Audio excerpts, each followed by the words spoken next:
When my cousin Mark showed up after 10 years of silence, I never expected him to suddenly be my grandfather's favourite.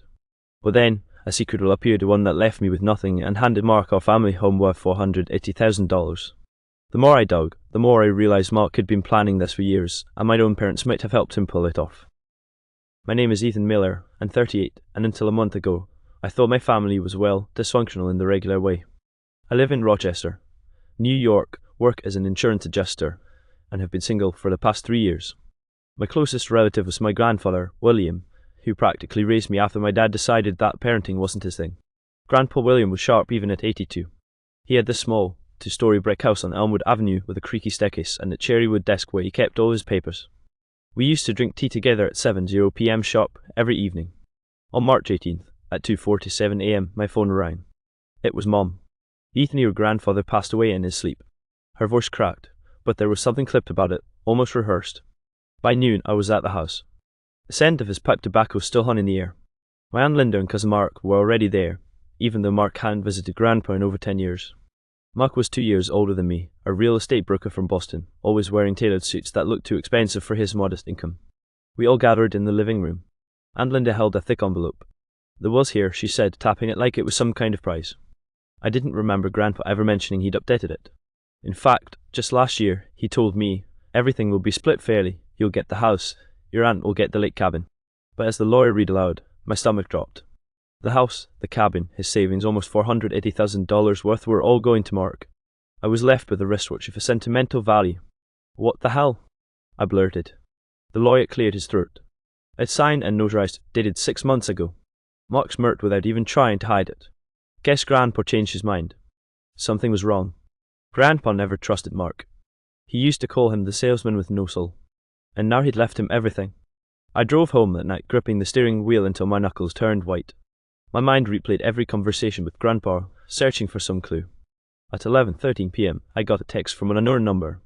"If you want to know the truth about the will, meet me at Java Junction tomorrow, 9 a.m, come alone." Java Junction was a tiny coffee shop on East Avenue with mismatched chairs and the smell of cinnamon rolls strong enough to pull you in from the street. I got there at 8:55 a.m, my head pounding from lack of sleep. At 9:03, a woman in her late 50s slid into the booth across from me. Short hair, beige coat, sharp eyes. She looked like she could cut glass with a glance. "You, Ethan?" she asked, keeping her voice low. "Yeah, and you are?" "Margaret Sloane. I used to work for your grandfather's lawyer before I quit." I noticed her hands trembled slightly as she stirred her coffee. "I shouldn't even be telling you this," she continued, "but William trusted me. That will they read yesterday. I've seen the real one dated just over a year ago. You were supposed to inherit the house and half the savings. Mark wasn't in it at all." My stomach tightened. "So what happened?" She leaned in. 6 months ago, Mark came to the office with a new will that had William's signature, but it wasn't his handwriting. I told my boss it looked wrong. 2 weeks later, I was let go. Her words hit me like a truck. "You're saying the will was forged?" "I'm saying," she whispered, "Mark could help. Someone close to your grandfather gave him access to documents and signatures. I think it was your mother." I almost laughed. It was too insane. Mom. She barely tolerated Mark. But then I remembered how calm she'd sounded on the phone when she told me about Grandpa's death. Too calm. Before I could ask for more, Margaret slid a folded piece of paper toward me. "This is my old office address and the name of a notary I trust. He'll tell you if his signature's fake, but be careful if Mark knows you're looking into this. He'll make sure you can't prove a thing."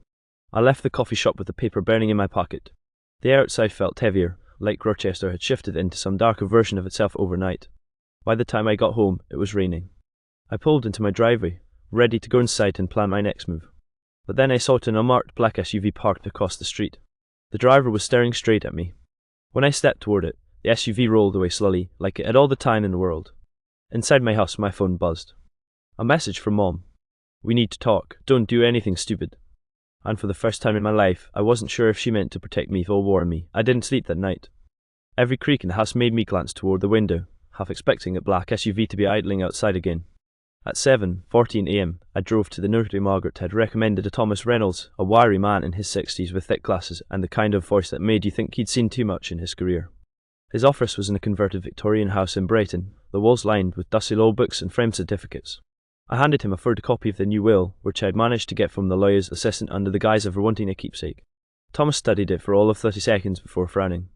"This isn't William Miller's signature. The slant is off, the pen pressure's inconsistent, and this loop here," he pointed to the W, "isn't how he wrote it. I'd stake my license on it."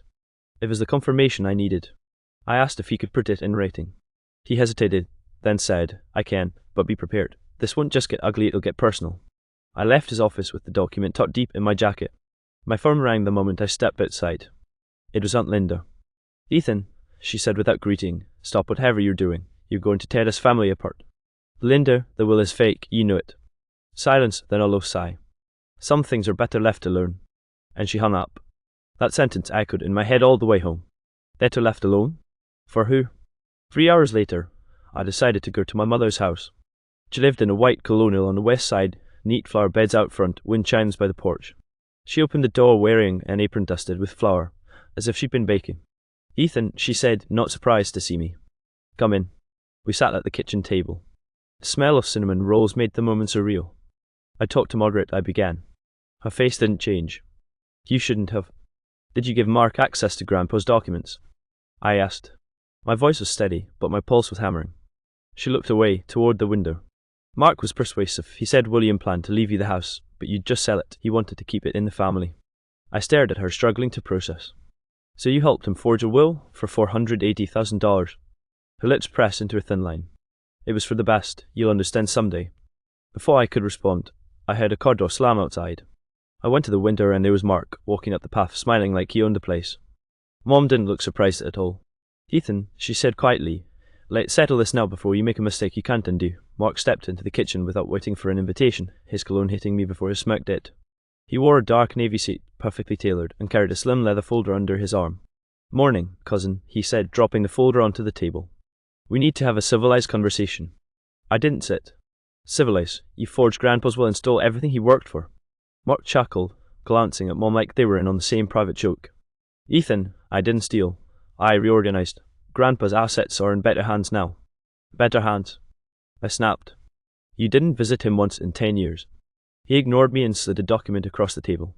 Sign this non-disclosure agreement and I'll make sure you walk away with $50,000. No questions. No lawsuits. No cops. The number hit me like a slap. 50 grand for my silence. My eyes flicked to Mom, and she wouldn't meet them. Where did you even get the nerve? I started, but then Mark interrupted, leaning in. Before you get all righteous, you should know something about your precious grandpa. His tone turned cold, calculated. He wasn't your real grandfather. The words hung in the air like a slow-motion explosion. I blinked. What the hell are you talking about? Mom finally looked at me, her eyes wet. It's true, William wasn't your biological grandfather. Your grandmother had an affair before your father was born. William knew, but he raised your dad anyway. My hands went cold. So what? He raised us. That doesn't make me less family. Mark leaned back, clearly enjoying himself. Legally, it might. Makes it a lot easier to argue that you're not entitled to descent. The will real or fake wouldn't matter much if you're not blood. I could hear my heartbeat in my ears. The room felt smaller, the air heavier. Mark stood, straightening his jacket. Think about the $50 K, Ethan. It's a generous offer. He walked to the door, then paused. Oh, and if you keep digging, that little insurance job of yours might get some unexpected complaints. The door closed behind him, and I just stood there, staring at Mom. Why didn't you tell me? I asked, my voice shaking. Her reply was barely a whisper. Because I knew it would come to this. And in that moment, I realized this wasn't just about money or property anymore, it was about rewriting my place in the family entirely. That night, I opened my laptop and started searching for a DNA testing service. If Mark wanted to play the bloodline card, I was going to find out exactly where I stood, whether it destroyed me or not. 2 days later, a discreet white box from a DNA testing company arrived on my doorstep. I locked the door before opening it, like I was handling contraband. I swabbed my cheek, sealed the sample, and drove across town to drop it at a FedEx drop box far from my usual route. On the way back, I noticed the same black SUV in my rearview mirror. This time, I took 3 random turns through side streets until it disappeared. At 7:42 p.m. that evening, my phone lit up with an unknown number. I almost didn't answer. Ethan Miller, the deep voice said. Who's asking?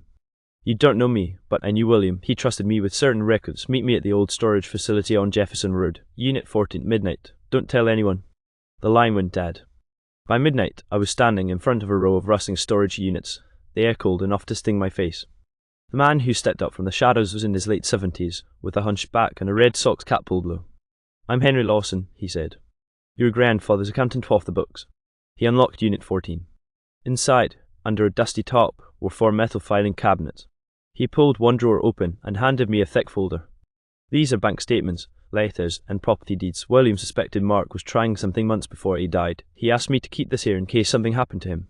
I flipped through the pages. $40,000 in cash withdrawals from Grandpa's account in the weeks before the new will, signed checks made out to Mark, and a handwritten letter in Grandpa's blocky script. If you're reading this, Ethan, it means I couldn't stop him. Trust Henry. Don't trust anyone else. The weight of it made my hand shake. I looked at Henry. Why didn't you come forward sooner? He grimaced. Because William thought your mother was in on it. Tess, she'd already chosen Mark's side, and if she knew I had these, I wouldn't be breathing. A noise outside made us both freeze, the crunch of gravel under tires. Headlights swept across the metal doors. Henry shoved the folder into my hands. Go out the back now. I slipped through the rear exit, clutching the folder, as the front door of the storage unit slammed open. I didn't look back, but I heard a voice Mark's force shouting Henry's name. I didn't stop driving until I was 20 minutes out of Rochester, parked behind an empty gas station. My hands were still gripping the steering wheel so tight my knuckles ached. The folder sat on the passenger seat, its weight feeling more like a live grenade than paper. At 1:13 a.m, my phone buzzed an unknown number again. Against my better judgment, I answered. You took something that doesn't belong to you. Mark's voice said, calm but sharp. Bring it back, Ethan, tonight, or Henry won't be the only one paying for it. I swallowed hard. What did you do to him? A short laugh. Henry's fine, for now, but you don't want to task me. The line went dead. By morning, my paranoia had calcified into resolve. I scanned every document Henry had given me, storing copies on multiple encrypted drives. Then I made an appointment with a lawyer in Buffalo, a friend of a friend who specialized in contested wills and had no ties to anyone in Rochester. At 3:30 p.m, I walked into her office. Her name was Rachel Cheng, sharp-eyed and direct. She flipped through the scanned files, pausing at the letter from Grandpa. This, she said, tapping the page, changes everything. Between the forged signature and the financial records, you've got enough to challenge the will and open a criminal investigation. But Ethan, she leaned forward. If your mother really helped him, are you prepared for what happens when this becomes public? I thought of Mom's face in the kitchen, the way she wouldn't meet my eyes. I'm prepared, I said, though my chest felt like it was caving in. 3 days later, I got the email I'd been waiting for, the DNA results. I opened them on my laptop, my pulse pounding. Paternal grandfather match, 0% probability. Mark had been telling the truth. Legally, William wasn't my grandfather. For a moment, it felt like the ground shifted beneath me. But then my eyes landed on something else in the report, a close relative match I didn't recognize. A man named Richard Collins, age 65, living in Syracuse. The system labeled him as a possible paternal uncle. I didn't even have time to process what that meant before my phone rang. Rachel again. You need to come to my office right now, she said, her voice urgent. I just got a call from a police contact. They found Henry. Her pause was long enough to make my stomach drop. He's dead, Ethan, and it doesn't look like natural causes. I got to Rachel's office in under an hour, my mind running 1,000 miles a minute. Henry's death wasn't just a tragedy, it was a warning. Rachel closed the blinds before speaking. The police are calling it a suspicious accident, but my contact says his neck was broken. Whoever did it knew what they were doing. I dropped into the chair across from her. Mock. Most likely, she said. But that's not the point of your next. If you don't move fast, I've already filed an injunction to freeze the estate until the forgery is investigated. That means Mark can't sell the house or access the accounts, at least for now. It was a small relief, but I knew it would only make Mark more desperate. That evening, I drove to Syracuse. Richard Collins' address was a modest ranch-style house with a faded mailbox. When he opened the door, his eyes widened like he was looking at a ghost. You look just like your father, he said, motioning me inside before I'd even introduced myself. Over 2 cups of black coffee, Richard told me the truth. My grandmother had been engaged to William, but during a short breakup, she'd met Richard's brother, my real grandfather. The family kept it quiet, and when she married William, he agreed to raise the child as his own. I only found out years later, Richard said. I wanted to reach out, but your father made it clear he wanted nothing to do with us.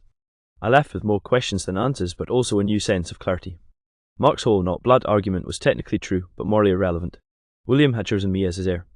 That mattered more than DNA. 2 days later, Rachel called. We got a court date next month, and the DA's office is opening a criminal inquiry into Mark. The news should have been a victory, but it came with a gut punch. My mother had been subpoenaed. On the day of the hearing, she sat across from me in the courthouse, avoiding my gaze. When the judge asked her if she had assisted Mark in altering the will, she hesitated just long enough for me to know the answer before she spoke. Yes, she said finally, voice trembling. I thought I was protecting the family. Mark's face went pale. The room erupted in whispers. By the end of the week, the forged will was forwarded. Mark was facing felony fraud charges, and the estate was reinstated to Grandpa's original terms. I got the house and the letter William had written me. I didn't feel like celebrating. Mum moved out of state without saying goodbye. Mark's trial was set for later in the year. One evening, I sat at William's old cherrywood desk, the rain tapping against the window, and read his letter again.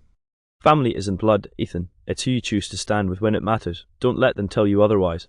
For the first time in weeks, I believed him, and I knew exactly who I stood with myself.